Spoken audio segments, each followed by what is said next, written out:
Hi, my name is Teniah Farmer, and today I will be talking to you about violence in the sports industry.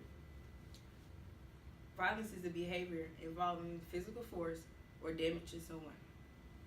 Violence is broken down to 5 different types that have been used in the sports industry, such as physical, domestic, psychological, financial, and spiritual violence.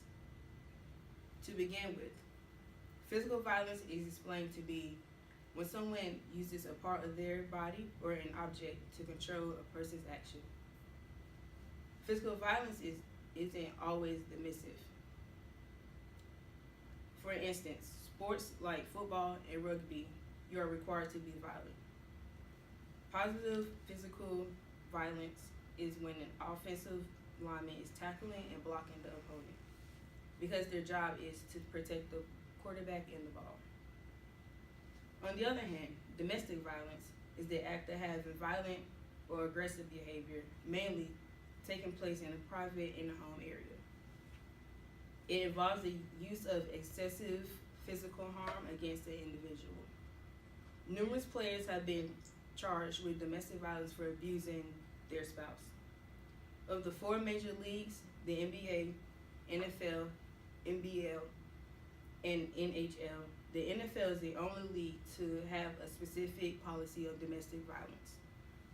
Research says in the various professional sports, players will get charged with domestic violence, abuse, and assault, but get at most 2-game suspensions and charges dropped. A couple of examples would be the NFL player Ray Rice was charged for knocking his fiancee unconscious and was punished with a game suspension.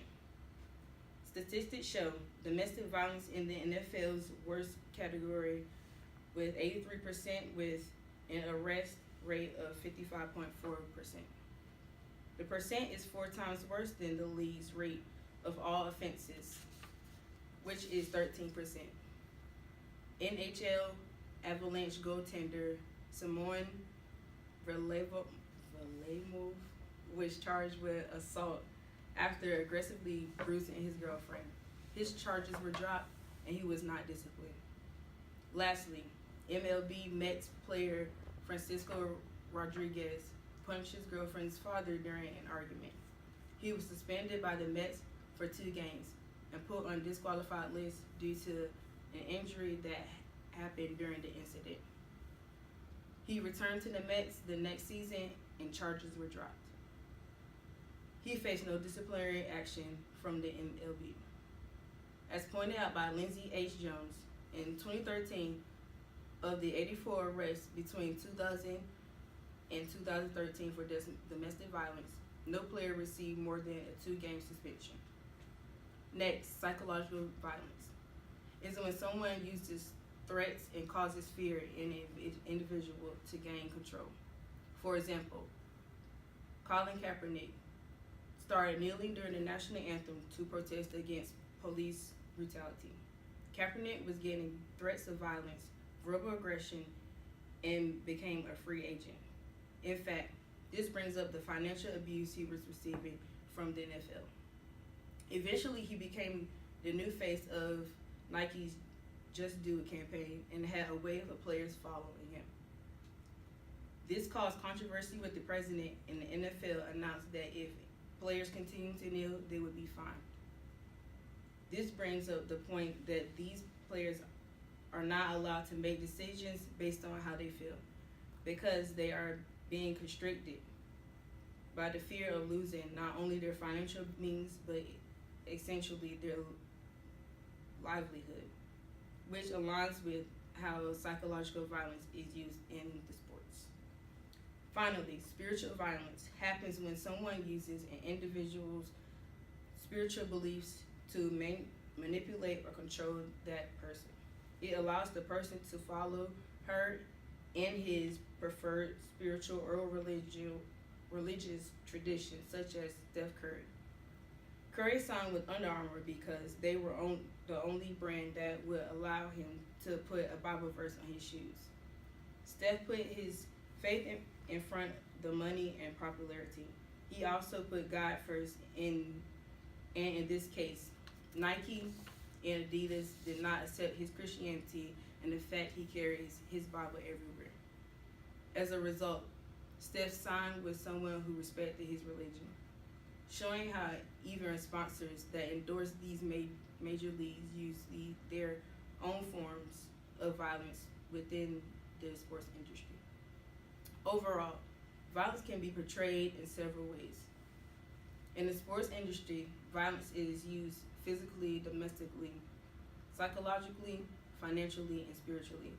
Of the four major leagues, the NBA, NFL, MLB, and NHL, the NFL is the only league that has a domestic violence policy, and all the leagues handle domestic violence incidents the same. As stated before, no player received more than a 2-game suspension. It's not only domestic violence hindering the industry, but psychological violence is shown when the players can't make decisions without being threatened, which also ties into spiritual violence against one's religion. All in all, violence is seen tremendously throughout the sports industry. It's a Sunday and it's the fall, so it's almost time for another afternoon of football. The NFL is such big business, and every day this week, such a big story. Adrian Peterson, one of the league's biggest stars, will not be suiting up today after he turned himself into authorities at the end of the week after being indicted on a felony charge of injury to a child. The league is reviewing the situation. Then, of course, there is this, the TMZ video that came out earlier in the week showing Ray Rice punching his then fiancée, his now wife. Rice has been suspended indefinitely from playing, but he and his wife used another video to show that things between them are just fine. Here it is. The pair showed up at Rice's high school in New Rochelle, New York yesterday to watch his old team play. This just shows you how the power of video can work both ways. 2 veteran sports journalists are standing by on this, but first let's get a sense of what it's like in the locker room when scandal hits from 2 former professional football players. Earlier, when I was in Washington, I spoke with George Martin, who played defensive end for the New York Giants, and Chris Kluwe, a former punter for the Minnesota Vikings. George, let me ask first to you, what's the feeling in a locker room when the media zooms in on a sports scandal? I think there's 2 reactions. First of all, I think there's a tendency for the team to kind of galvanize together, to kind of come around and support one another. And I think there's also a distrust, if you will, to the media at times. And sometimes you don't get the full or the honest truth. I think in this case, you've seen where the guys have done both. Chris, does the media become the enemy in a situation like this? Well, it can if you let it. There's always talk about distraction, you know, if you let the media distract you from your job. But the thing is distraction is the ultimate euphemism, isn't it? Right, exactly, with air quotes included. Thing is, though, is if you possess the ability to make it to the NFL, then you possess the focus to tune all that out and focus on what exactly it is you're supposed to be doing for that week. So anytime someone says, you know, this is a distraction, well, you're a professional athlete. It's your job not to be distracted. That's why you're out on the field. What did you make of Janae Rice's comments this week, effectively blaming the media for putting her through this? I mean, when I read her comments, that got me thinking about the media as the enemy in this case. How did you react to that, Chris? I think it's unfortunate, this situation as a whole, the fact that it has become so public, especially for Janae Rice, because she is the victim here. And it's unfortunate that everyone has to see this video happen over and over again, but at the same time, this is a very important issue that the NFL and society at large needs to address. And it's something that, you know, hopefully we will be able to address so that we don't have something like this ever happen again. Did you feel, George, that it was played too many times, that it was basically on endless repeat all week on television? I couldn't agree more with Chris. I think that, number one, Ray's wife had to endure this indignity publicly initially, where she was literally victimized, and now she's having to relive that over and over again, quite figuratively, and it can't be a welcoming experience for either one of them. But in the aftermath of all this, now she has to endure the fact that her husband is no longer employed. So in a real sense of the word, she's been victimized not once, not twice, but 3 times. And then, of course, we see stupidity on television, like on Fox and Friends when a host suggested the next time they take the stairs, comments like that just perpetuate the problems when it comes to how domestic violence is talked about and covered in the media.